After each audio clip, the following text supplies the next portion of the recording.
The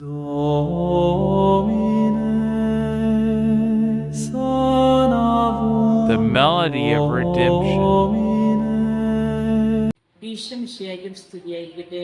വിശുദ്ധ Bible Ephesus 1:7 പറയുന്നു, അവന്റെ രക്തത്താൽ നമുക്ക് വീണ്ടെടുപ്പും പാപമോചനവും ലഭിച്ചിരിക്കുന്നു. കാൽവരിയിൽ ഈശോ ചിന്തിയ തിരുരക്തം നമ്മളോടുള്ള അനന്ത സ്നേഹമാണ്. ഈശോയുടെ തിരുരക്തം നമ്മളെ കഴുകുകയും വിശുദ്ധീകരിക്കുകയും നമ്മളെ ദൈവമക്കളാക്കി തീർക്കുകയും ചെയ്യുന്നു. ജീവിതയാത്രയിലും കുടുംബത്തിലും ഈശോയുടെ തിരുരക്തം നമുക്കെപ്പോഴും ഒരു കവചമാണ്. പഴയ ഉടമ്പടിയിലെ ബലി പോലെ ഈശോയുടെ തിരുരക്തം നമുക്ക് നവീനവും ശാശ്വതവുമായ ഒരു ഉടമ്പടിയാണ്.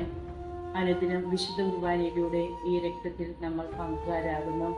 പൈശാചികമായ പീഡനങ്ങൾക്കെതിരായും രോഗങ്ങൾക്കെതിരായും ഈശോയുടെ തിരുരക്തം നമുക്കൊരു കവചമാണ്. കുഞ്ഞാടിൻ്റെ രക്തത്തിലൂടെ നാം ഇവയെ വിജയിച്ചിരിക്കുന്നു. ഈശോയുടെ അതിവിശുദ്ധമായ തിരുരക്തമേ, ഞങ്ങളെയും നാടിനെയും കുടുംബത്തെയും ലോകത്തെയും അങ്ങ് കഴുകി വിശുദ്ധീകരിക്കണമേ. ഈശോയുടെ തിരുരക്തം നമ്മളെ അനുഗ്രഹിക്കട്ടെ. ആമേൻ.